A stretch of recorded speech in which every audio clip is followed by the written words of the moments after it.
이 시간 우리가 함께 나눌 말씀의 제목은 사람을 대하는 태도입니다. 사람을 대하는 태도. 알퐁스 도데의 고통의 땅에서라는 책을 보면 이런 이야기가 나옵니다. 한 가지 질문과 한 가지 대답인데 자막을 보면 요즘 뭐하고 지내세요? 아프고 있습니다. 일단 질문을 먼저 생각해 보겠습니다. 요즘 뭐하고 지내세요? 저도 많이 받는 질문 중에 하나입니다.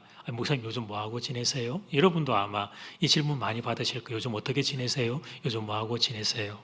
그 다음은 대답입니다. 책에서는 아프고 있습니다. 그렇게 되어 있는데 이렇게 대답하기에는 좀 미안하기도 하고 부담도 되어서 저는 대답을 좀 바꾸어 보았습니다. 자막을 보시면 늙고 있습니다. 이렇게 뭐하고 지내세요? 그러면 저는 저 늙고 있는 중입니다. 얼핏 생각하면 우스갯처럼 느껴지지만 깊이 생각하면 뜻깊은 인사말이 아닐 수 없습니다. 저는 정말 늙어가는 중입니다. 제 몸의 최고의 컨디션은 오늘입니다. 제가 늙어가고 있기 때문에 그렇습니다. 하루에 하루를 더해갈 때마다 몸의 움직임이 예전 같지가 않습니다. 전에는 하루 종일 책을 읽으며 공부했는데 고등학교 또 대학교 갔을 때 그때 우리 시절에 3당 사락이란 말이 유명했습니다. 3시간 자고 공부하면 합격하고 4시간 자면 떨어진다. 스카이를 가려고 그러면 그렇다. 그런 농담이 있을 시절에 그러니까 정말 하루 종일 공부하고 그랬는데 이제는 한 2-5시간만 책을 읽어도 눈앞이 하얘집니다. 앉았다가 일어날 때마다 추임새가 따라 붙습니다. 아이고야 끙 이러는 소리가 일어날 때 섰다가 앉을 때 해도 몸을 움직이면 그런 소리가 나옵니다. 늙어가고 있는 중입니다. 정교인 산상기도의 기도로 제가 여러분을 섬길 수 있는 게 얼마나 영광이고 감사했는지 모릅니다. 하나님 힘달라고 기도 많이 했는데 육신을 가지고 있으니까 끝나고 나니까 몸의 에너지가 또 다 빠져나가지고 힘이 또 이렇게 약해지고 하는 걸 느낍니다. 늙어가고 있는 중입니다. 우리 중에 어느 누구도 노화를 원하는 사람은 없습니다. 질병을 원하는 사람도 없습니다. 그런데 노화와 질병은 피할 수 없는 우리 인생의 숙명입니다.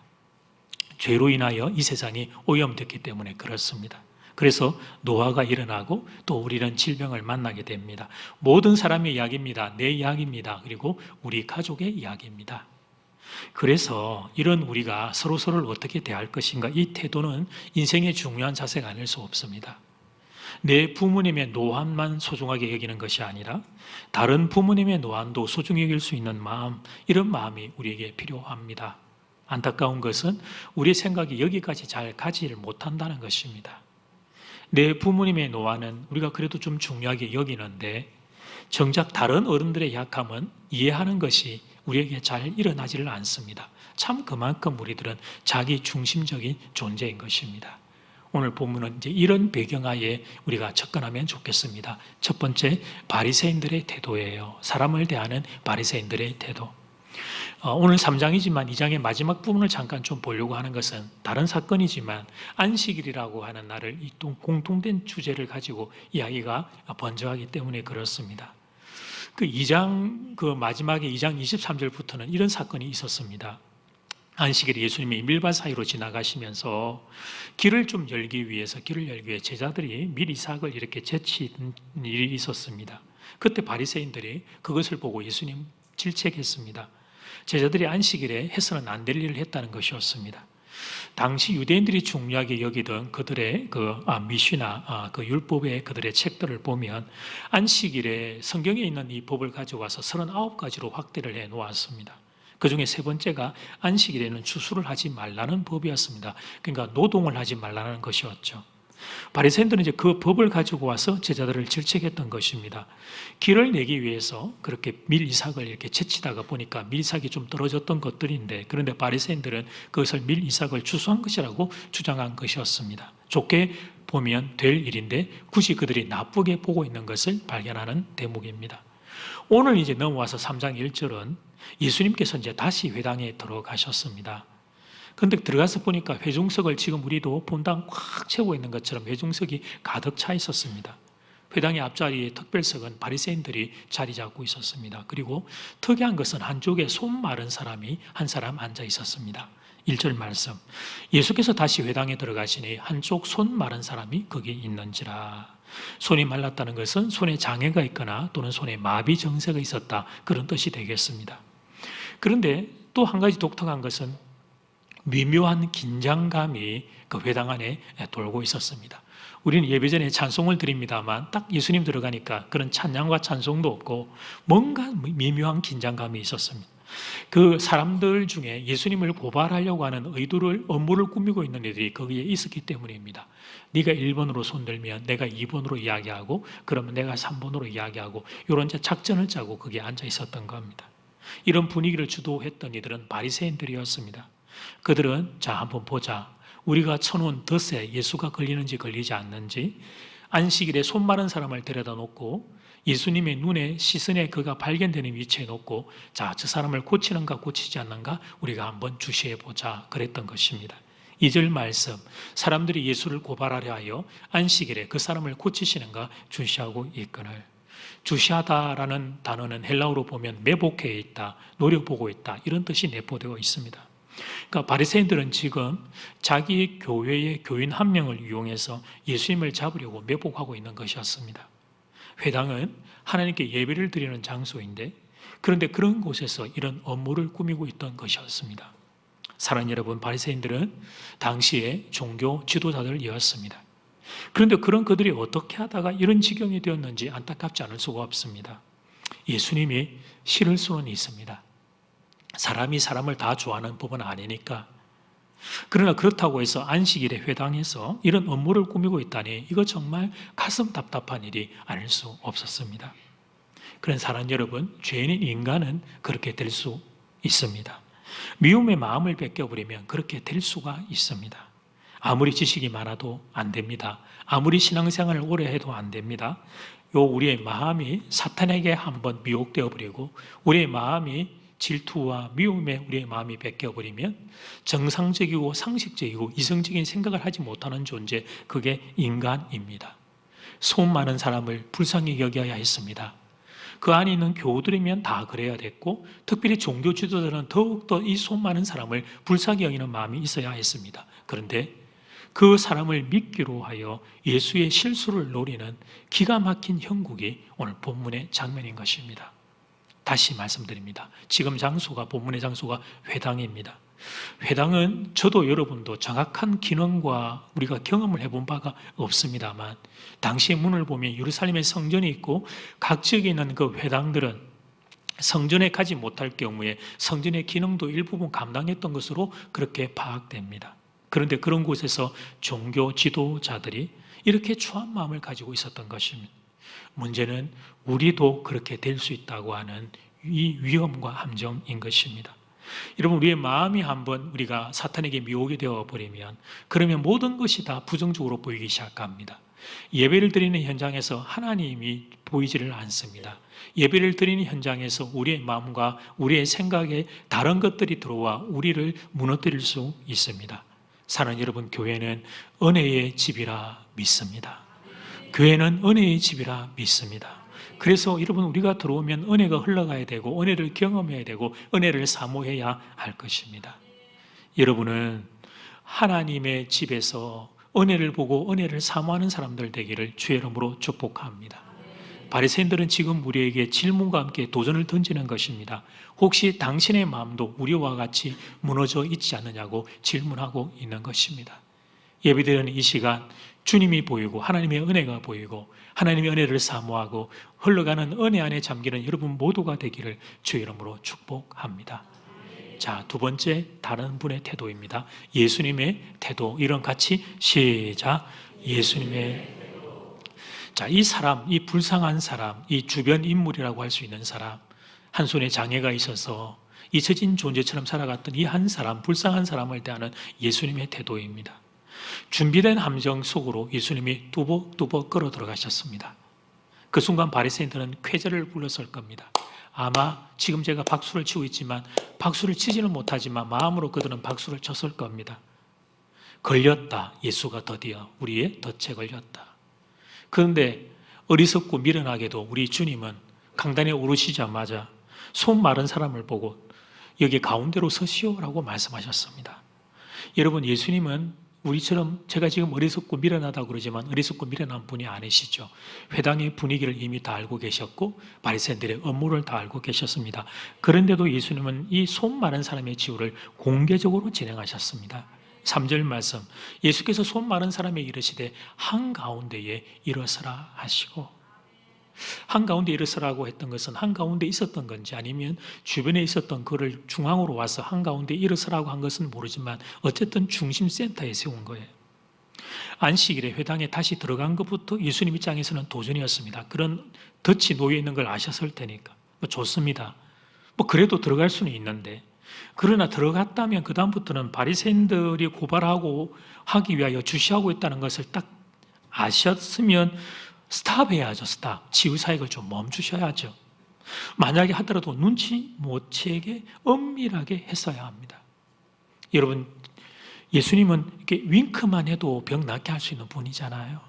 제가 설교하다가 여러분과 눈 마주치는 순간들이 있을 거예요. 이때 조심해야 돼. 이 자매를 보면 큰일 나요. 우리 장로님들 보면 눈을 마주쳐야 돼요. 근데 예수님은 그냥 이렇게 눈만 한번 찡긋하기만 해도 그 병을 충분히 낫게 하실 수 있죠. 그 사람하고 예수님하고 혈류병 여인이 예수님 옷자락만 잡았을 때 병이 나은 것처럼 그렇게 할 수 있죠. 근데 예수님은 이 사람을 한가운데 일어서게 하셨습니다. 이 주목성이죠. 주목성.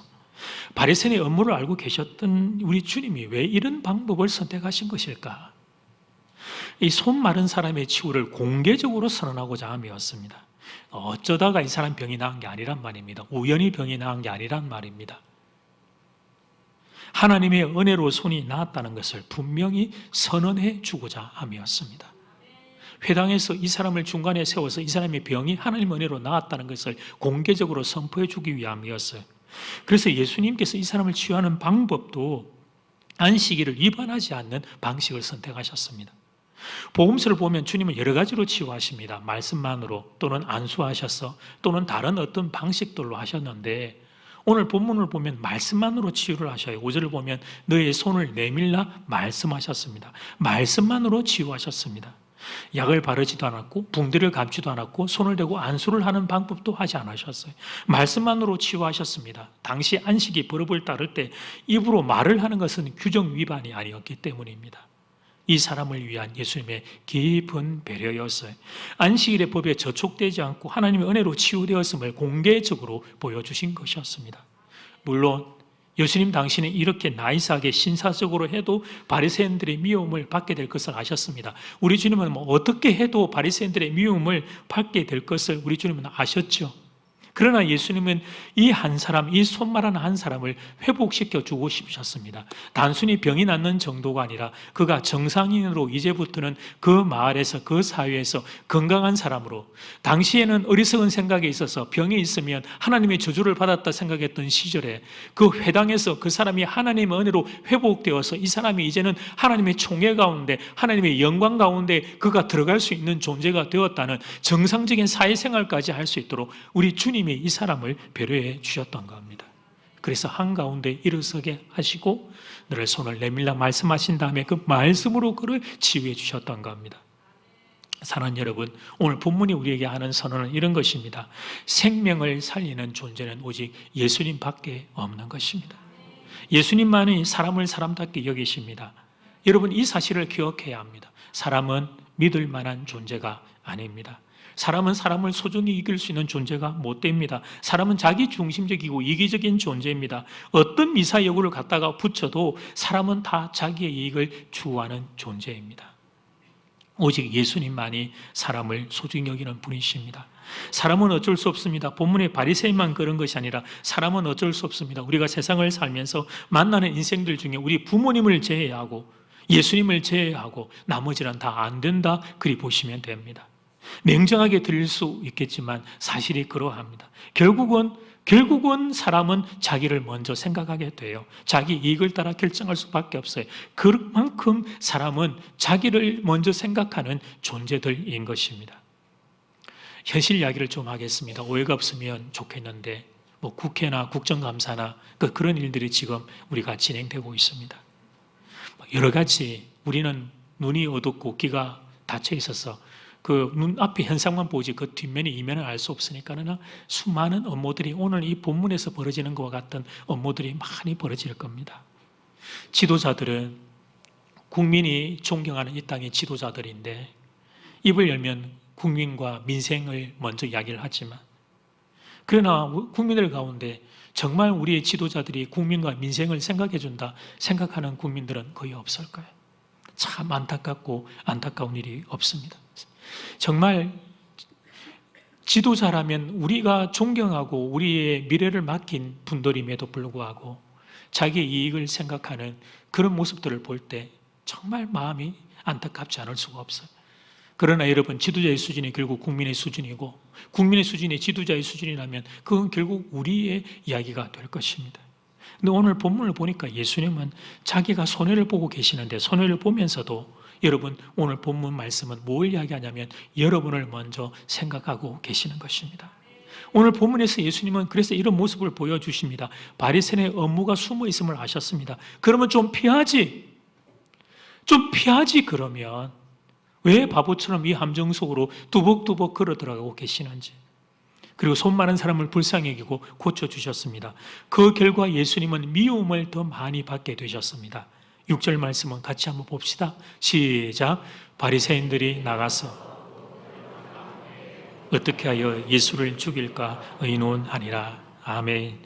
죽음의 위협까지 감수하게 된 것이었습니다. 수많은 사람, 그 한 사람을 위해서 예수님은 자신의 생명까지 그 자리에 걸고 계셨던 것입니다.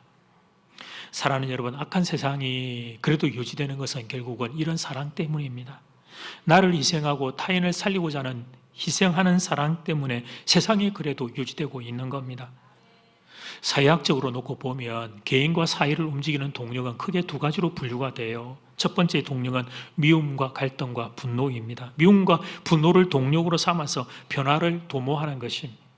정치 철학적으로 보면 계급 갈등 이론 이렇게 부르는데 지역의 갈등, 남녀의 갈등, 부자와 가난한 자의 갈등, 또 연령별의 갈등, 그런 갈등 속에서 분노를 유발시킵니다. 그리고 그 분노를 동력으로 삼는 세계관이 있습니다. 분노하라는 거예요. 그 억눌렸던 분노를 표출하면서 그걸 동력으로 삼고자 하는 그런 이론이 있어요. 그런가 하면 사회학적으로 보면 두 번째 동력은 사랑입니다. 사랑. 자신에 대한 사랑, 가정에 대한 사랑, 나라에 대한 사랑, 나의 신앙에 대한 사랑, 그 사랑을 동력으로 삼는 거예요. 근데 이것은 분노의 동력보다는 외적으로 볼 때는 약해 보입니다. 어떤 경우에는 동력처럼 보이지 않을 때가 있습니다. 미미해 보입니다. 그래서 지금 이 현재 세상에서는 사랑의 동력은 매력을 잃어가고 있고 이것을 동력이라고 여기지 않을 정도로 그렇게 여러분 멀리 밀려 있는 상태예요. 그런데 사랑하는 여러분, 예수님이 보여주신 방법은 사랑의 방식이셨습니다. 사랑이었습니다. 사랑. 자신을 희생하는 사랑으로 사람을 살리고 살아난 사람이 새로운 사람이 되는 방식이었어요. 오늘 본문이 그 사실을 보여주고 있는 겁니다. 목숨의 위협을 각오하고 손 마른 사람을 도와주셨습니다. 이 사람은 예수님의 목숨을 건 사랑 때문에 회복되었습니다. 그리고 본문에는 기록이 없지만 이후 이 사람은 예수님의 이 사랑에 감격해 살아갔을 것입니다. 교우 여러분, 저는 이 예수님이 좋습니다. 위협하고 협박하고 억지로 시키지 않는 이 예수님이 저는 참 좋습니다. 저를 대할 때 어떤 도구로 대하는 것이 않는 예수님, 나를 인격적으로 대해주시는 이 예수님이 저는 참 좋습니다. 심지어 저와 여러분을 위하여 자신의 목숨까지 내어주신 예수님, 십자가의 이 예수님이 저는 좋습니다. 저는 정말 좋습니다. 만약에 예수님이 바리새인과 같은 세계관을 가지고 계셨다면 오늘의 저는 없을 거예요. 도구로 사용되다가 이미 폐기 처분되었을 겁니다. 조각나고 깨어진 인생과 같은 저 용도 폐기 처분이 이미 되었을 거예요. 근데 예수님은 저를 도구로 보지 않으십니다. 저를 인격으로 보시고 저를 그냥 사랑하세요. 이 못난 인생, 이 어리석은 인생, 예수님께 별로 도움이 되지 않는 인생을 예수님은 사랑해 주십니다. 이 사랑이 오늘 또 제가 사역을 하는 힘이 되고 있는 것입니다. 이번 추석 명절 기간에 지인에게 받은 사진이 한 장 있습니다. 독일에서 공부하고 오신 지인에게 받았는데 사진의 제목은, 사진 이제 두 장을 좀 이따가 보여드릴 텐데, 첫 번째 사진은 할머니한테 가는 길이고요. 두 번째 사진의 제목은 할머니한테서 오는 길이에요. 자, 여러분 사진 한번 보겠습니다. 첫 번째는 할머니한테 가는 길이에요. 두 번째는 할머니한테 돌아오는 길이에요. 저 얼굴 자세히 봐요. 배의 크기, 그리고 아이의 두 손에 들려있는 돈과 선물. 뭐 아마 이게 독일이니까 아프템페그 주로 막 이렇게 읽을 거예요. 할머니한테 가는 길, 그 다음에 할머니한테서 돌아오는 길. 그런데 독일도 대한민국하고 똑같구나. 독일도 대한민국하고 똑같구나. 물론 편집된 사진이고 좀 과장적인 표현이 있습니다만, 그런데 우리에게 주는 웃음과 감동과 그리고 공감이 있습니다. 할아버지 할머니를 생각하면 마음이 따뜻해집니다. 할아버지 할머니는 무조건 내가 예쁘다고 말씀해 주십니다. 나는 친구들 자리에서 나는 루저라고 그러고 친구들 사이에서는 못난이로 취급받는데, 내 할머니 할아버지는 내가 갈 때마다 아이고야 우리 새끼 왔다, 우리 새끼 왔다, 우리 예쁜이 왔다, 그러면서 정말 나를 예쁘다고 여겨주십니다. 근데 사랑하는 여러분, 이 이야기를 왜 말씀드리냐면 이 시간에 예수 그리스도가 여러분을 그렇게 보고 계십니다. 혹시 할아버지 할머니가 안 계셔도 괜찮습니다. 예수님이 계시기 때문입니다. 여러분을 소중히 여기는 예수님이 계시기 때문입니다. 본문에 손 마른 사람을 소중히 대하시듯 예수 그리스도는 오늘 이 시간 여러분을 소중히 대하고 계십니다. 그래서 예수님을 만나야 합니다. 그래서 예수님을 만나야 합니다. 그래서 예수님을 만나야 합니다. 예수님을 만났다는 게 뭘 말하는지 아는 그런 비밀이 여러분의 생애 가운데 일어나야 하는 것입니다. 세상에 알 수 없는 사랑, 세상에 알 수 없는 위로, 이 사회에서는 정말 마치 손 마른 사람처럼, 마비된 사람처럼 주변의 인물로, 사람들의 도구로만 그렇게 끌려다니며 쓰임받을 수밖에 없는 존재인 나를 그냥 있는 그대로 전부처럼 당신의 생명과 목숨까지 걸고 사랑해 주시는 예수의 사랑을 사랑하는 교우들이여 만나셔야 합니다. 그러면 살 수 있습니다. 그러면 그 사랑, 그 위로 경험하면 여러분은 어떤 세상에서도 살아갈 힘이 여러분에게 생기게 될 것입니다. 러시아의 대문호 톨스토이는 다들 잘 아실 겁니다. 여러분 보고 계시는데 좋은 책, 좋은 글을 많이 남기셨습니다. 그런데 책을 권하기가 좀 그런 건 이 어른이 쓰신 양들이 대부분 좀 방대해서 책들이 혹시 좀 뭐 단편이나 축약본이 있으면 좀 읽어보시면 좋아요. 왜냐하면 기독교의 세계관이 이 배경하에 작품 안에 들어가 있기 때문에 그런데요. 책 한 권을 보면 톨스토이가 스스로가 자기에게 질문하고 또 스스로가 대답을 한 그런 질문이 하나 있어요. 여러분이 질문 드릴 테니까 한번 생각해 봐요. 이 세상에서 가장 귀한 것은 무엇인가? 이 세상에서 가장 귀한 것은 무엇인가? 다이아몬드, 요즘 그거는 또 요즘 저게 나온다고 그러더라. 공업용 다이아몬드. 그러면 이 세상에서 가장 귀한 것은, 대한민국에서는 뭐니 해도 부동산이지. 뭐 이제 이런 여러 가지 생각들이 있을 텐데, 여러분 이 세상에서 가장 귀한 건 뭐라고 생각하세요? 톨스토이는 그 질문에 대해 이렇게 대답을 했습니다. 자막을 보시면 첫째는 지금, 둘째는 옆에 있는 사람, 셋째는 그 사람에게 잘해주는 것. 대본에 아하 하는 소리가 나옵니다. 지금 내 옆에 있는 사람에게 잘해주는 것, 그것이 가장 귀한 것이라는 사실, 정말 그러합니다. 이 시간 실천합니다.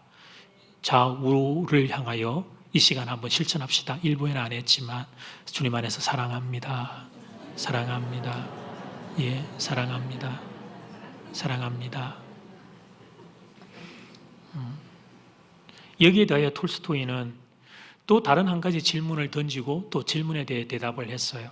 그러면 이 세상에서 가장 아름다운 것, 가장 아름다운 것에 가지는 무엇인가? 아직 띄우지 마세요. 저는 이제 생각할 때 이제 저희 아내가 여기에 들어갑니다만, 톨스토이는 그런 이야기는 하지 않았고, 자막을 보시면 이 세 가지를 이야기했어요. 첫째는 장미꽃, 둘째는 어린이, 셋째는 어머니 마음. 정말 그렇습니다. 장미꽃은 꽃들의 대명사죠. 꽃들은 참 아름다워요. 그리고 어린아이도 참 아름답습니다. 그러나 어머니 마음에는 따라가지 못하는 것입니다. 수요일 오전에 바로 여러분이 앉아 계시는 이 자리에서 우리가 어머니 기도회를 드립니다. 어린아이를 여러분 띄워서 앞에 가슴에 안고, 그거 얼마나 불편하겠어? 제가 생각해 봐요. 내가 저 어머니라면 아이 안고 기도하겠다고 여기까지 나올까? 이 불편하고 힘든데 내가 차라리 안 나오고 말지. 그런데 그 아이를 안고 나옵니다. 또 장성한 자녀를 먼 타지에 보낸 노년의 어머니, 우리가 밖으로 볼 때는 할머니라고 부르시는 어머니도 이 자리에 나옵니다. 그 어머니들의 나이는 다르지만 그 마음은 동일합니다. 얼마나 간절히 기도하는지, 눈물로 기도하는지, 애간장을 녹여가며 기도합니다. 자기의 몸을 돌보지 않고 온 진액을 짜내며 어머니라 이름 불리는 그분들이 자식들을 위하여 온 마음을 다하여 기도합니다. 그 기도 덕분에 우리가 축복을 받았습니다. 그 사랑 덕분에 우리가 사랑된 겁니다. 방황하고 또 방황하던 세월들, 어머니의 기다려주는 사랑, 어머니의 넓은 사랑, 어머니의 눈물 같은 사랑 때문에 우리가 멈춰 설 수 있었고 또 가야 할 때 용기 내어 가서 여기까지 오게 된 겁니다. 저도 예외가 아닙니다. 19년간 고향 진해에서 부모님과 함께 살다가 나이 20에 서울의 대학에 입성을 했습니다. 가난한 유학생, 혼자 살던 서울 생활은 참 배고픈 세월들이었습니다. 일단 사는 게 참 힘이 들었고 주눅도 들었고 또 젊은 나이였기 때문에 때론 유혹도 제 앞에 놓여 있었습니다. 그때마다 떠올라왔던 영상, 그때마다 떠올라왔던 그림은 시골교회에서 엎드려 기도하고 있던 어머니의 얼굴이었습니다. 저 하나 사람 되라고 아침이고 밤이고 교회 마당에 엎드려서 그렇게 기도하던 어머니의 그 기도하는 모습, 그 사랑을 생각하고 멈춰섰고 그 사랑을 생각하고 버텨내었고 그 사랑을 생각하고 용기를 내었고 어머니의 사랑과 기도가 저를 지켜주었던 것입니다. 사랑입니다. 사랑, 부모님의 사랑입니다. 그리고 교들이여 예수 그리스도의 사랑입니다. 우리를 사람 되게 하는 것은 결국 뭐냐면 부모님의 사랑과 예수님의 사랑인 거예요. 그래서 이 두 가지를 우리가 꼭 지키고 확보해야 합니다. 내가 살고 싶다면 이 두 가지를 꼭 지켜야 합니다. 여러분 오늘 본문을 보면 손 많은 사람을 살려주는 건 다른 이가 아니었어요. 바리새인들은 말할 것도 없고 그에 동조했던 무리들 그리고 거기에 앉아있던 회중들 대부분도 그런 업무와 분위기를 느꼈을 텐데 다들 무서워서 침묵하고 있었습니다. 그런데 예수님은 자신의 생명을 걸고 손 마른 사람을 살려주고 계십니다. 예수님만이 그 사람을 사랑해주고 계신 것입니다. 오늘 이 시간 그 예수님이 여러분도 찾아와 주실 줄 믿습니다. 어떤 한계와 부끄러움을 가지고 있는 분인지 모르지만 예수님은 그 모든 걸 다 주님은 제끼고 당신의 전부를 가지고 십자가의 사랑을 여러분 찾아와 만나주시고 회복시켜 주실 줄 믿습니다. 네, 결론입니다. 실천적인 적용인데요. 세상은 여러분 어쩔 수 없죠. 죄로 오염된 세상은 우리를 대할 때 사람들을 대할 때 도구로 이익의 도구로 편의의 도구로만 대합니다. 우리가 살면서 그런 것들 때문에 참 상처도 받고 아픔도 많이 겪었습니다. 그러니까 여러분 우리를 이렇게 사람으로 대해주는 우리를 사랑으로 대해주는 존재는 딱 둘이 있는 거예요. 우리 부모님과 육신의 부모님과 우리 주님 예수님이 두 분이 있다는 걸 늘 기억해야 돼요. 그리고 그래서 여러분 이 사랑을 공급받을 수 있는 두 개의 공동체를 우리가 소중히 여겨야 되는 거예요. 사랑이 흘러나오는 부모의 사랑이 흘러나오는 이 가정 공동체를 소중히 지켜야 되고 예수 그리스도의 사랑이 흘러나오는 교회 공동체를 소중히 지켜야 하는 것입니다. 첫 번째는 가정 공동체.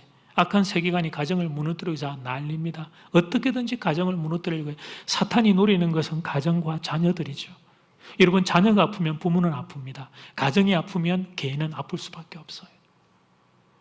간통의 간음의 개념을 사회학적으로 법적으로 지워버리고 동성애를 통하여 우리 어리고 아직까지 여러분 인격이 형성되지 않는 우리의 자녀들을 미혹하고 노립니다. 속으면 안 됩니다. 교우들이여 부탁합니다. 여러분의 가정을 목숨 걸고 지켜주시기를 주의 이름으로 부탁합니다.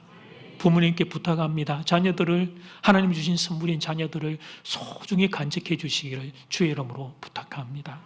두 번째는 교회 공동체입니다. 사람들이 교회에 대하여 입을 대기 좋아합니다. 교회는 이래야 된다. 교회는 저래야 된다. 안타까운 건 뭐냐면 내가 교회인데 내가 교회를 제3자의 대상으로 봐요. 내가 교회인데 우리가 주님의 몸된 교회인데 내가 바뀌면 교회가 바뀌는 건데 그런 생각을 하지를 못해요. 왜 우리는 이렇게 우리의 시선들은 이렇게 굴곡이 되어져 있고 왜곡되어 있고 어리석고 미련한지 모르겠어요.